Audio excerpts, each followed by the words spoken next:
Next हमारा topic है कि trend of electronegativity. Trend of electronegativity का मतलब ये है कि लेफ्ट टू राइट इलेक्ट्रोनेगेटिविटी कम होगी या ज़्यादा होगी, और टॉप से बॉटम उसका क्या ट्रेंड होगा। तो मैं पीछे भी आपको समझा चुका हूँ कि जो left to right nuclear charge बढ़ता है, न्यूक्लियर चार्ज बढ़ने की वजह से एटॉमिक रेडियस जो होता है, वो एटॉमिक साइज जो होता है वो कम हो जाता है। और न्यूक्लियर चार्ज अगर बढ़ रहा है, इसका मतलब है कि प्रोटॉन की तादाद में इजाफा होता जा रहा है। अगर प्रोटॉन ज़्यादा हो रहे हैं, इसका मतलब ये है कि उन प्रोटॉन की जो अट्रैक्शन है टुवर्ड्स इलेक्ट्रॉन वो ज़्यादा हो जाएगी। क्यों ज़्यादा होगी? क्योंकि प्रोटॉन खुद ज़्यादा हो गए, वो नंबर में ज़्यादा हो गए। तो अगर उनके नंबर ज़्यादा हो गए तो इसका मतलब है कि वो ज़्यादा पावर के साथ शेयर्ड पेयर ऑफ इलेक्ट्रॉन को आपस की तरफ अट्रैक्ट करेंगे। तो फ्रॉम लेफ्ट टू राइट जो होती है, due to increase in nuclear charge बढ़ने की वजह से इलेक्ट्रोनेगेटिविटी इंक्रीज कर जाती है। टॉप टू बॉटम चूंकि साइज बढ़ होता है, एक एक शेल एक्स्ट्रा ऐड और होता है। पहले ग्रुप का जो शेल होता है वो एक होता है ऑर्बिट या शेल आप कह लें, अगले में 2 हो जाते हैं, अगले में 3 हो जाते हैं। तो टॉप टू बॉटम अगर शेल बढ़ रहा है तो इसका मतलब है कि जो एटॉमिक रेडियस होगा वो बढ़ता जाएगा। पहले में जो शेल है के है, फिर आगे एल है, फिर एम है, फिर एन है, उनका साइज ऊपर से नीचे क्या हो रहा है, बढ़ता जा रहा है।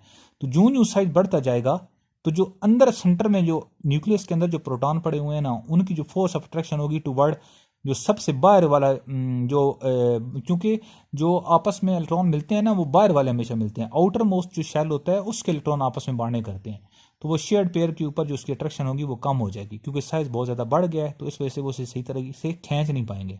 तो टॉप टू बॉटम जो है वो इलेक्ट्रोनेगेटिविटी हमेशा डिक्रीज करती है। ठीक हो गया।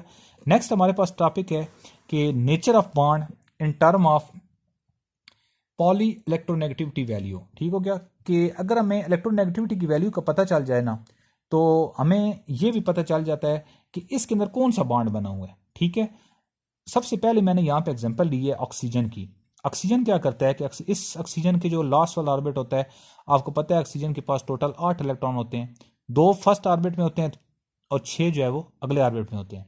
और दूसरा जो ऑक्सीजन है उसके अंदर भी 2 इलेक्ट्रॉन जो है वो पहले वाले ऑर्बिट में होंगे, और जिसका नेक्स्ट ऑर्बिट होगा उसमें 6 इलेक्ट्रॉन होंगे। अब ये क्या करते हैं, ऑक्सीजन क्या करता है कि जो ऑक्सीजन की जो लास्ट ऑर्बिट है ना, उसके अंदर जो 2 इलेक्ट्रॉन है, वो दूसरे ऑक्सीजन के जो लास्ट वाला इलेक्ट्रॉन होगा उसके 2 इलेक्ट्रॉन, ये 2 इलेक्ट्रॉन और ये 2 इलेक्ट्रॉन, ये आपस में क्या करते हैं, शेयरिंग कर लेते हैं।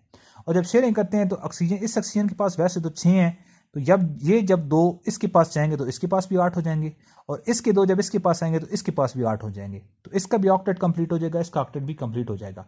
अब मैं आपको कहता हूं कि आप मुझे बताएं कि इसके अंदर कौन सा बॉन्ड है। ठीक है, तो सिर्फ शेयरिंग से पता नहीं चलता कि इसके अंदर बॉन्ड कौन सा है। ठीक हो गया। अगर मैं आपको कहता हूं कि अब इलेक्ट्रोनेगेटिविटी वैल्यू मुझे पता है, ऑक्सीजन की इलेक्ट्रोनेगेटिविटी वैल्यू होती है 3.44, तो इस ऑक्सीजन की इलेक्ट्रोनेगेटिविटी वैल्यू भी तो 3.4 ही होगी, क्योंकि दोनों ऑक्सीजन है। तो अब मैंने इनके दरमियान डिफरेंस निकालना है, तो इन दोनों एटम की जो डिफरेंस इन इलेक्ट्रोनेगेटिविटी है वो 0 होगी, क्योंकि 3.4 ये भी ऑक्सीजन है, ये भी ऑक्सीजन है, दोनों की इलेक्ट्रोनेगेटिविटी वैल्यू सेम है। तो मैं अब इनका डिफरेंस निकालता हूं, here difference will be equal to 3.44 minus 3.44 is equal to 0। अब इसका मतलब यह है कि इन दोनों की पावर इक्वल है। अगर इन दोनों की पावर इक्वल होगी तो ये जितनी देर इलेक्ट्रॉन को अपने पास रखेगा ये भी उतनी देर ही रखेगा, क्योंकि दोनों ये हैं ही सेम। इनके दरमियान इलेक्ट्रोनेगेटिविटी का डिफरेंस 0 की इक्वल है। तो अगर इलेक्ट्रोनेगेटिविटी का डिफरेंस 0 आ जाए, ठीक हो गया, तो जो भी मॉलिक्यूल बना हुआ होगा उसके दरमियान हमेशा कोवेलेंट बॉन्ड होगा। ये आपने ज़हन में रखना है। अगर इलेक्ट्रोनेगेटिविटी की वैल्यू 0 है तो उनके दरमियान कौन सा बॉन्ड होगा, कोवेलेंट बॉन्ड होगा। नेक्स्ट यहां पे सेकंड एग्जांपल मैंने ली है पोटाशियम क्लोराइड की।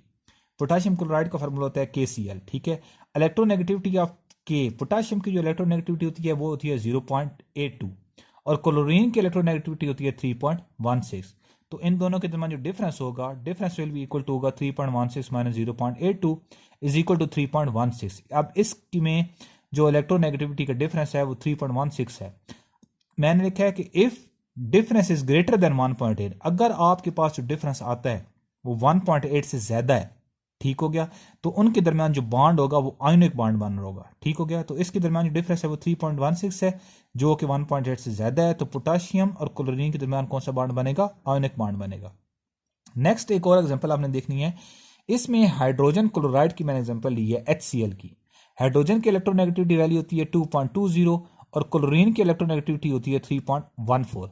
अब इन दोनों के दरमियान आप डिफरेंस निकालेंगे तो वो बन गया 0.96।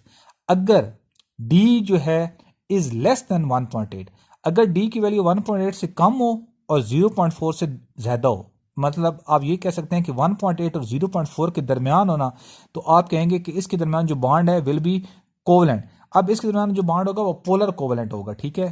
पहले इलेक्ट्रोनेगेटिविटी का मैंने बताया था, ऑक्सीजन में एग्जांपल दी थी, ऑक्सीजन में दोनों में इलेक्ट्रोनेगेटिविटी होती जीरो है, डिफरेंस कोई नहीं होता। O2 में O और O के दरमियान डिफरेंस जीरो होता है, तो अगर डिफरेंस जीरो आ जाए तो इसका मतलब है कि वो प्योरली कोवलेंट बॉन्ड है। अगर दूसरी एग्जांपल मैंने ली है पोटाशियम क्लोराइड की, अगर पोटाशियम को इसके अंदर इलेक्ट्रोनेगेटिविटी का जो डिफरेंस है वो 1.8 से ज्यादा हो जाए, तो इसका मतलब है कि वो आयनिक बॉन्ड होगा।